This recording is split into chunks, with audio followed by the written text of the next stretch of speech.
Hello નમસ્કાર વિદ્યાર્થી મિત્રો, વેદ ડિજિટલ એજ્યુકેશનમાં આપનું હાર્દિક સ્વાગત છે।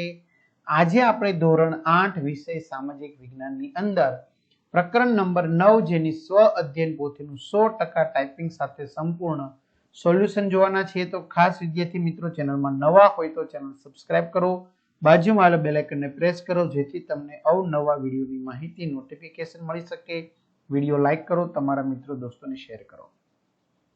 ચેપ્ટર 9 સંસાધન આપેલા વિકલ્પોમાંથી યોગ્ય વિકલ્પ લખો। પહેલું, નીચેનામાંથી કયું સંસાધન કુદરતી સંસાધન નથી? પવનચક્કી। નીચેનામાંથી કયું સંસાધન માનવ સર્જિત સંસાધન ગણાય? ઉપરના તમામ। સંસાધનનો મહત્વનો ગુણધર્મ જણાવો।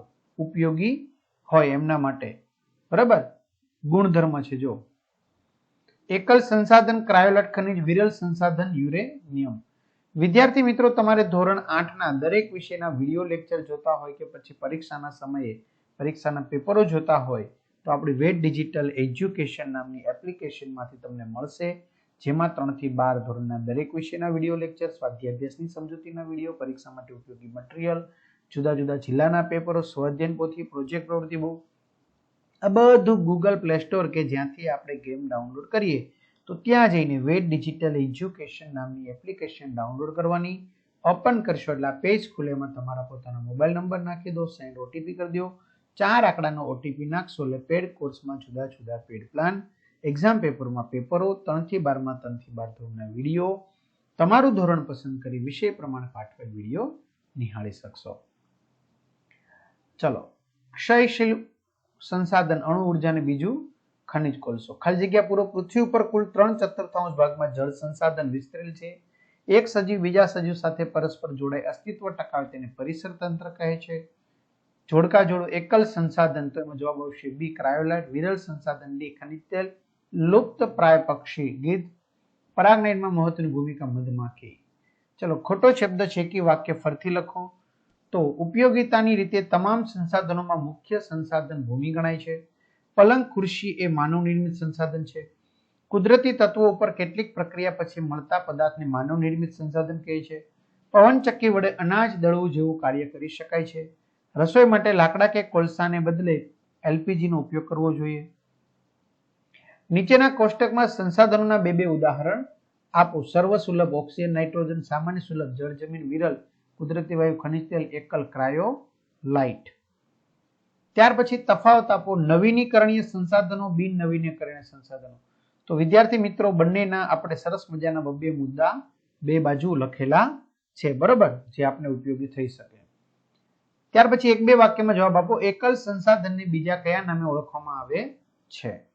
ગુજરાતમાં કયા કયા સ્થળોએ પવનચક્કીઓ જોવા મળે છે?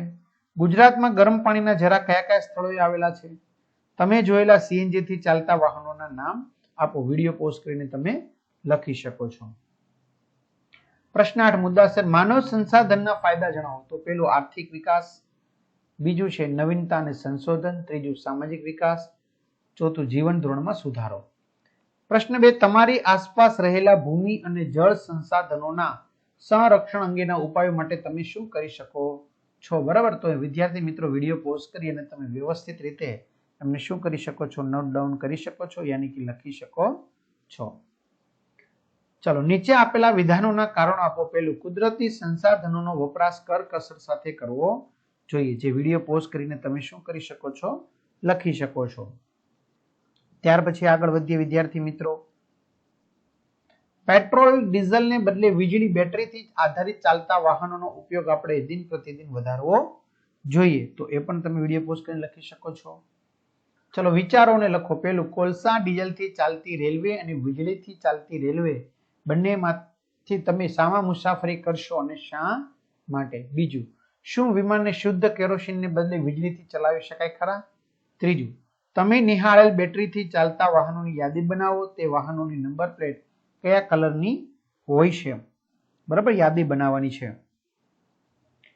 ત્યાર પછી નીચે આપેલી કેટલીક પ્રવૃત્તિ તમારે કરવાની છે। તો આ રીતે વિદ્યાર્થી મિત્રો સરસ મજાનું સોલ્યુશન અહીં પૂર્ણ થાય છે। તમારા મિત્રો દોસ્તોને જાણ કરો। ચેનલમાં ન હોય ચેનલ સબસ્ક્રાઇબ કરો, વિડીયો લાઈક કરો, તમને ગમે તો મસ્તની કમેન્ટ કરો। અહીં સુધી આપણે રાખીએ। અસ્તુ, જય હિન્દ, જય ભારત।